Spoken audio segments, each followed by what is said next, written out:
You should be able to find every angle to start this off.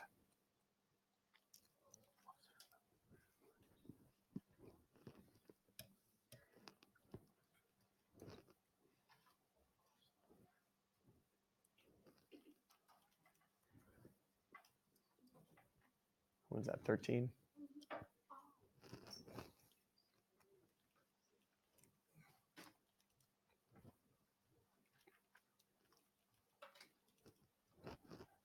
Okay, everyone match with me.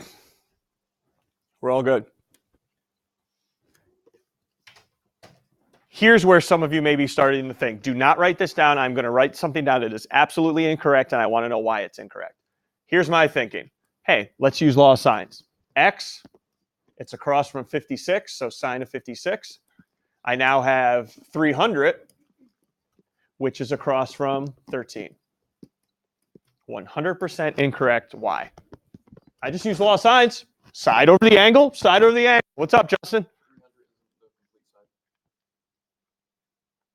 What do you mean? It is a side. It's a complete side, AC. On the same triangle. Thank you. Everybody, here's the point I got to get across from you before you walk out the door today. If you use law of sines, law of cosines, sine, cosine, tangent, all values have to come from the same triangle. Every single value. Does every single value in my proportion come from the same triangle? No. Do you understand that? You cannot use anything I've taught you here unless it comes from the same triangle. Right? You cannot pick and choose your sides and angles. So this, no good.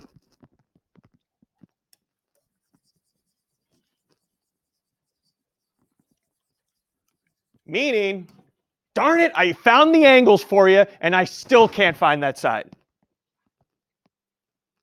But you can find another side that may help you find X. Let's get off the X train right now. See you later. It's not going to happen right now. See you later. Is there a side in that diagram that you have enough information to find? AB? How are you going to find AB? Okay, you could find A. Okay, I got you there. You could find AB. Or you could find BC. All right, and that's what we're going to do as a class right now. Find BC. And you're probably asking, watch, hey, don't do anything. I just want to show you our plan. Because once you find BC, can't you take this triangle BCD and find X? Because you'll have a side angle. Boom, we're good. Okay? But I got to find that side BC first. All right? So let's find BC. What triangle are you going to use to find BC? Because it's part of 2. AC. B? Okay, you guys are getting, I don't know if you're joking around or what, but if you try to use CBD, how are you going to set that up?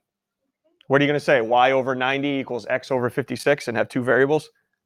Right? That's not going to happen. So what triangle do I have to use here? ABC. So use triangle ABC. Now I'll turn it over to you guys.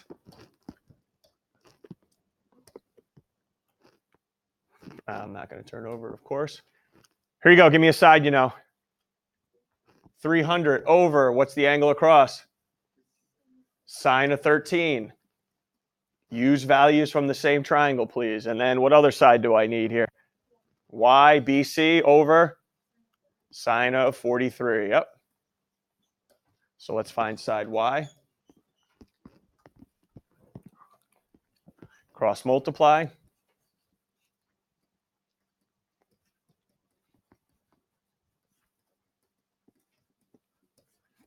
Divide both sides by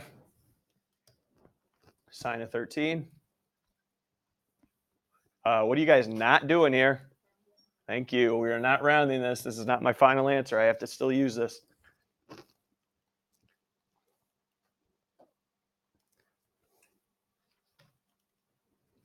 Ooh, I did that wrong. Yeah, I did.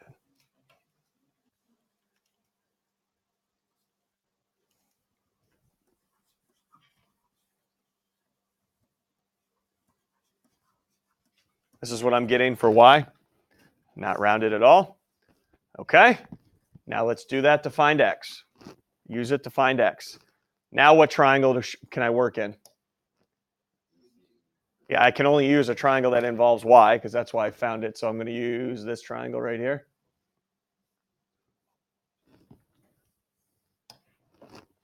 Now, could you use law of sines again? Yep. You could also use what here? You couldn't use law of cosines because you need a third side. To use law of cosines, you need a third side. You could also, watch, ready? If you went from the 56, you could do opposite over hypotenuse.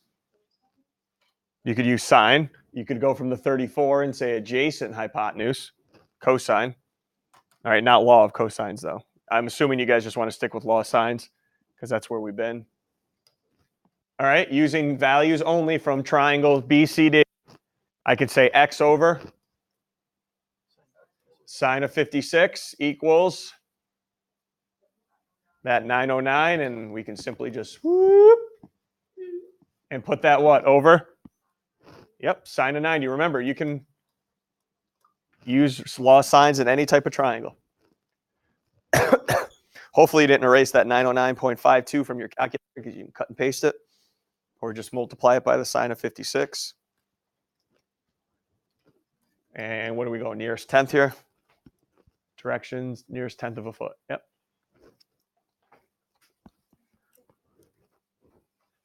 Anybody have nearest tenth of a foot?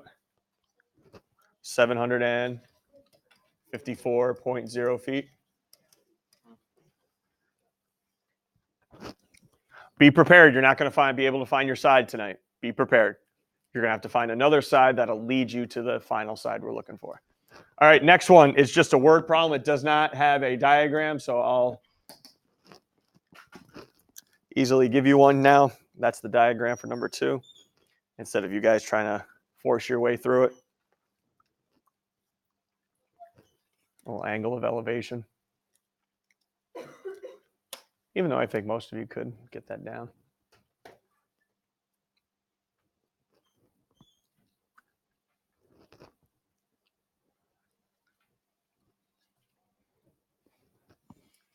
If we're looking for the height of the building, where are we looking here?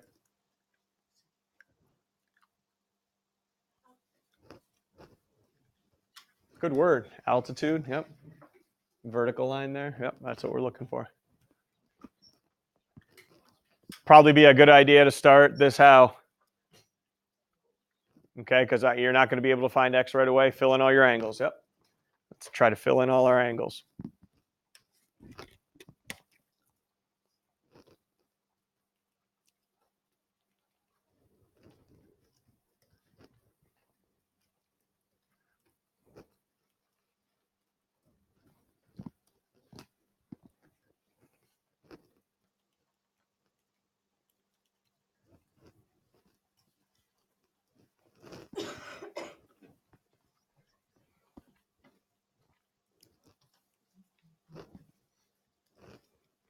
And then from here, not going to find x. Anybody see a side I can find?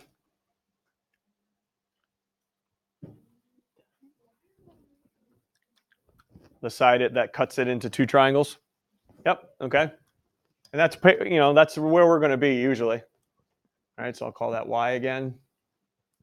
So anybody have a nice law of sines you can set up there? Y over sine of 43. And then what other side do I know in the same triangle? Buck 25 over now sine of 34.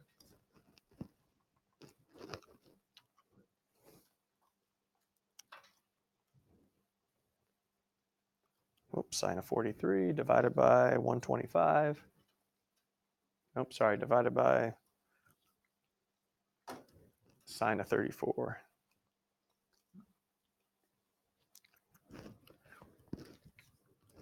$152.451496. How's that look, everyone? All right. 152.45. Looking all right? Not hearing anybody, so I assume it looks good. And then how do you want to use that to find x? You can take that and put it over the sine of 90. And then x over sine of 77. Yep. I'll have answers up to 2 through 5 tonight up on Aspen.